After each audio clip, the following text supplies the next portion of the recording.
Thank you, Mrs Harris. It's a pleasure to serve under your chairmanship, and I congratulate the honourable member for Surrey Heath for securing this debate on an issue affecting families, young people and local businesses across the South East, including my own in mid-Buckinghamshire and indeed across the whole of our United Kingdom.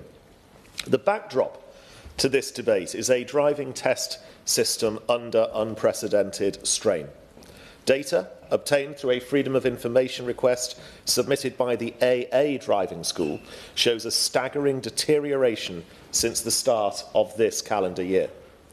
There has been a 60% increase in the number of driving test centres with average waits of 24 weeks. In January 2025, 161 centres were at the maximum wait time of 24 weeks. By the 5th of May 2025, that figure had risen to 258 centres. Shockingly, more than 80% of all test centres are now operating at the longest possible delay. These are astonishing figures, illustrating a system not merely struggling, but spiralling. Not a regional anomaly, it is a systemic failure, and responsibility sits squarely with this government.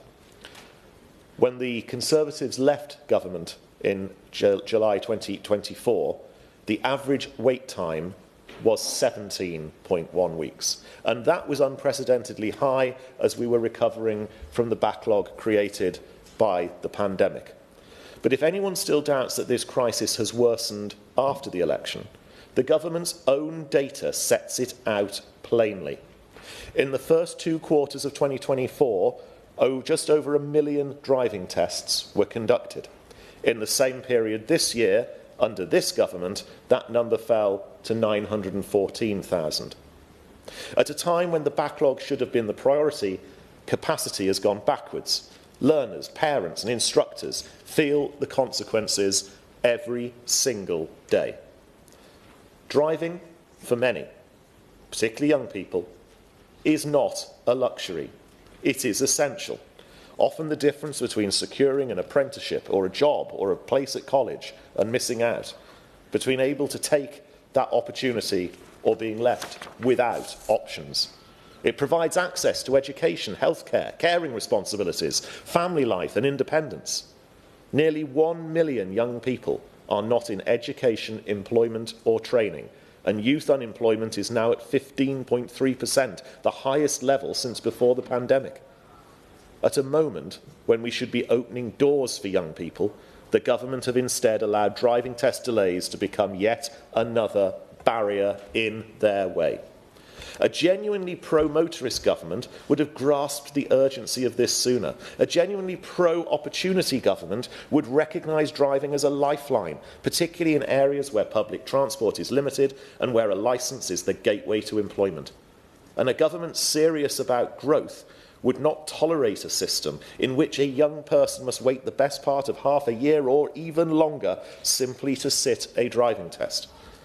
But the government's approach has not only failed learners, it has alienated the very professionals who keep the system safe and functioning, our driving instructors. In my own constituency, I have heard directly from 2 established driving schools, Chiltern Learners and All Time Drivers. Both have always been able to book tests on behalf of their pupils responsibly and professionally. They have told me how disruptive, damaging and ill-considered the government's new measures are. Measures introduced without genuine consultation with industry and without any understanding of how the booking system is used in practice. They feel as though they are being treated as the problem, as if they were the bots and we all want to see the bots stopped, rather than the driving instructors recognised as part of the solution. Their experiences are echoed by instructors across the country. A colleague has shared similar correspondence from an instructor who described the shock felt across the profession when these reforms were announced without notice, without transparency and without any meaningful engagement.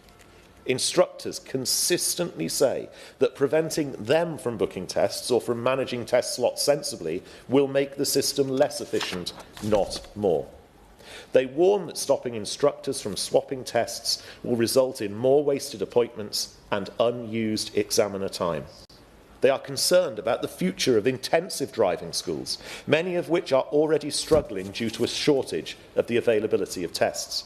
And they highlight, rightly, that little thought has been given to vulnerable or neurodiverse pupils who may not be able to navigate the system alone. What they all say, in different ways, is the same thing. The government have pushed ahead with a sledgehammer approach that punishes the wrong people, ignores expert advice, and risks making a bad situation worse. We all welcome the action to stop the bots, but that needs rapid action with rapid, real enforcement, whilst at the same time leaning on those like the instructors I've just mentioned who can make a real difference. We also see the government grasping for headlines and distractions rather than solutions. The decision to bring in Ministry of Defence driving examiners has been presented as a major intervention. In reality, that means 36 military examiners will conduct public tests 1 day a week for a year, just 6,500 extra tests when hundreds of thousands are needed. As one instructor put it, this is little more than moving the deck chairs around. It is no substitute for a serious plan to recruit and retain examiners and fix the underlying issues.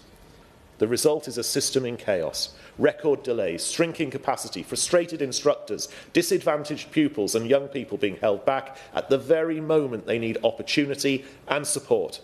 And instead of leadership, we see press releases, gimmicks and a refusal to confront the scale of the problem.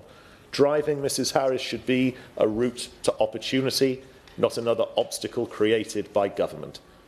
Learners deserve better, instructors deserve better, and motorists across the South East and the whole of our United Kingdom deserve far better than the declining service they face today.